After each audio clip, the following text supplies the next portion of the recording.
Yeah, Pedro, I wanted to ask a question about your startup and your experience with startups. Have you ever had a case when you had an idea or an actual company and you found it to be at a standstill and like you decided like not to proceed with that?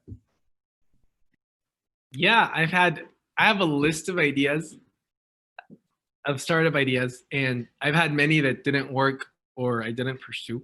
Uh, a simple principle is if you're not solving a big problem, it's not worth it. A mentor of mine says if you meet the need of a million people, you'll be a millionaire.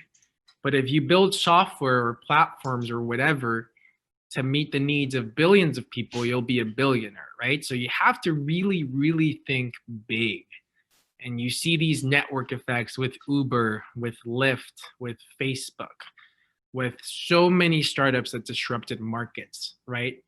Um, yeah, I mean, I tried doing Scholar, which was a platform that connected college students with high schoolers. And at the beginning, we had a couple users. We had like 50, 80 users, nothing big. But at the end, it didn't succeed. But still, you learn from failures, Arthur. And I learned from my mistakes. Like it's part of life. You know, I encourage everyone to take bold risks. And if you fail, that's completely fine. I've failed so many times. Great question, Arthur, and thank you, Pedro. We also have a question from one of our members again, going back a little bit in time here. Zach, do you want to ask your question? Right. So you'd mentioned earlier that you had some internship experience, and I was just wondering, kind of broadly throughout, clubs or organizations, and including internships, what do you think was maybe the most valuable, or the one that contributed the most to your success now? I think sales, because in sales, you learn to make yourself memorable and likable, and having that emotional intelligence, like cultural intelligence, like maturity at a young age really helped me. A lot of my friends are double my age. I play tennis with Jack. I played tennis with him yesterday. I showed him a picture. He's somewhere here in the back. Where is he? He's, oh snap. Anyway, I played tennis with him and like all of my friends, there he is. Yeah, I think, Zach, that's a good question, right? Like learning sales, because you can grab a textbook and you can learn how to code on HTML or JavaScript. You can get a textbook and learn about finance, right? About EBITDA. You can learn about P&L management. You can learn Chinese if you study it. But it's really hard to learn soft skills, at least for me. Like it's really hard to build a CEO, like to build a public speaker, to build someone that's bold, is never embarrassed, can dance Despacito on the streets. And I've done it, I have videos about it. Like it's really hard, to be honest. And I think my parents really did a great job in like pushing me to focus on my character more than on my major or GPA. And I'm not saying skip class and never do your homework. No. I'm just saying that it's important to learn leadership. And the only way of learning it is by doing, right? And I've made so many mistakes. Like I've hired wrong advisors. I've hired wrong people. I quitted a startup. Like I've done many mistakes too, but you learn these soft skills by making mistakes. And you also learn by the mistakes of others, right? So I think that helped me, Zach. I have two older sisters. One of them went to Richmond, and I learned from their mistakes too, right? They applied to college before me. They got the TOEFL, for those of you that English was their second or third language, and that's me. So I learned from their mistakes, right? So I think that really helped me, is like learning what my sisters did wrong, and I'm not going to do that. Awesome, thank you. So moving forward a little bit, Pedro, I'd love to hear more about your experiences working on the board of many different large firms such as Hertz, FWD.US, and definitely Children Now. So what are your thoughts on that? Yeah, of course. Great question. Let me go to that. Here it is. Yeah, I can talk about it. So Connect Silicon Valley is a statewide organization in California where we focus on that inclusive leadership. We focus on family values and work-life balance because, Julian, a lot of my times when I travel for business, I go to DC, Capitol Hill, to meet with senators and other House members. And we travel together with these CEOs, right? And I've been very grateful to share seats with these leaders. And many times they share with me that they have multiple homes in Hawaii and Miami, and they have a boat, and they have a Tesla. But then when you start getting to know them better, they start crying. And I'm on one-on-one, right? Like when I'm one-on-one with them. And they actually say they're getting divorced, they're addicted to smoking, or they're vaping, or pornography, or just so many things that really affects their life, their soul. And this can get deep, right?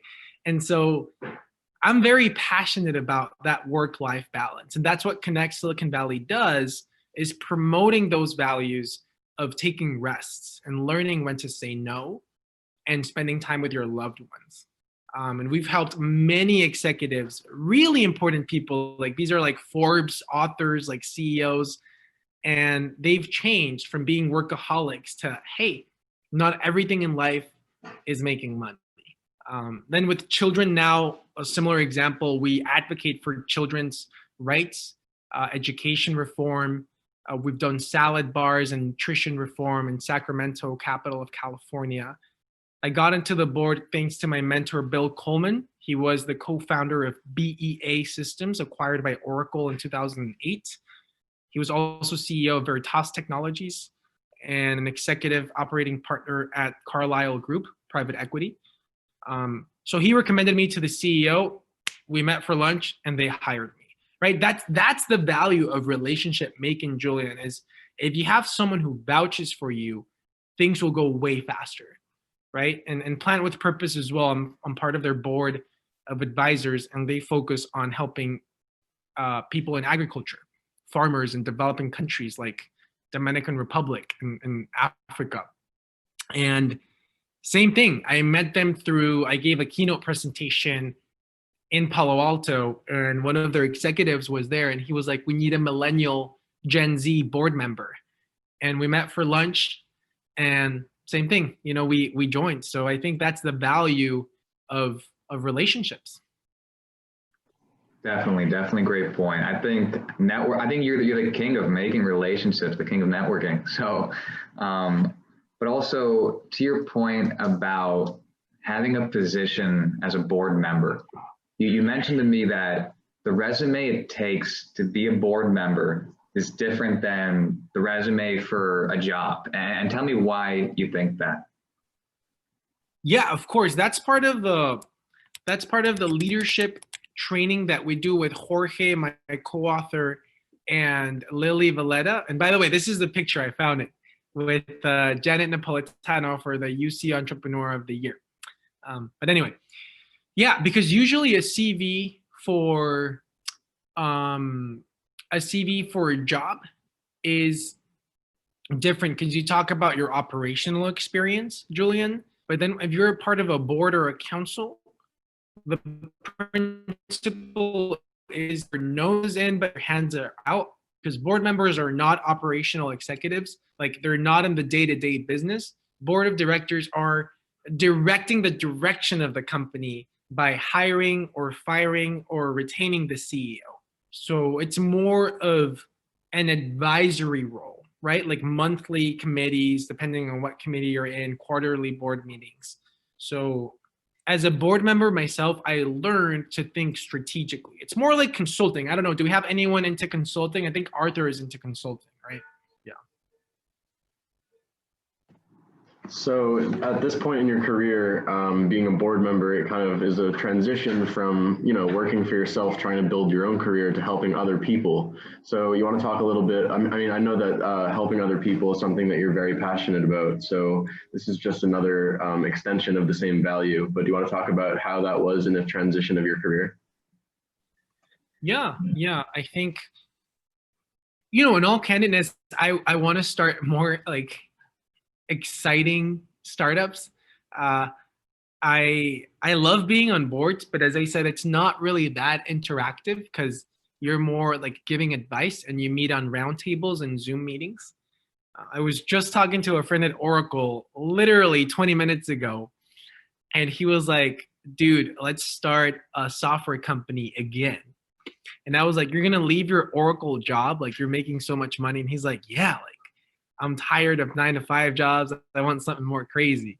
So yeah, no, I'm always open to ideas. If you guys want to pitch a startup idea, I love investing in them too. And especially if these are founders that are immigrants or females or yeah, just underrepresented groups.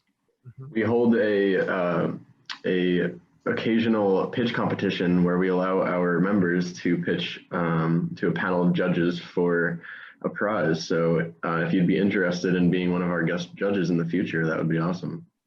It would be an honor. It would be an honor. And you know, on that point, a lot of our pitch competitions are very, very Shark Tank-esque. And I know that you got the chance to be part of Hispanic Shark Tanks. What was that like?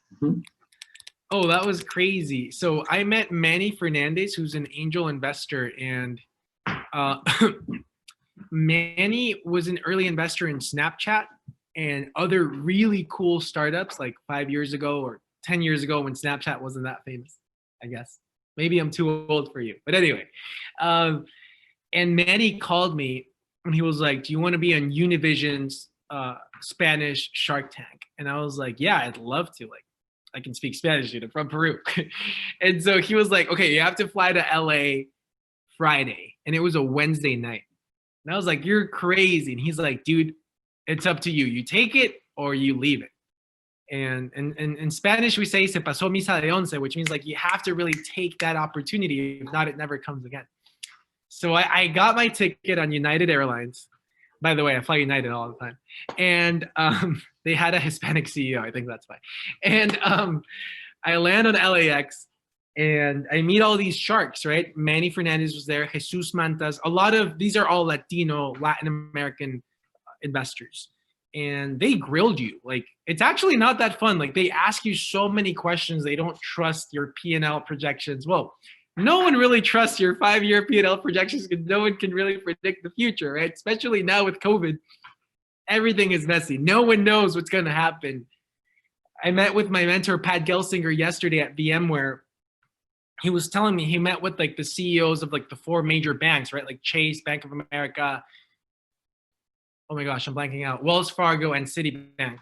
And one of the CEOs was reading their forecast. And in the conference, he was like, wait, I disagree with this prediction. And then he's like, oh, wait, I can't say I disagree with my bank's prediction because I'm the president of this bank. So no one knows what's going to happen, right? Don't trust them. It's BS.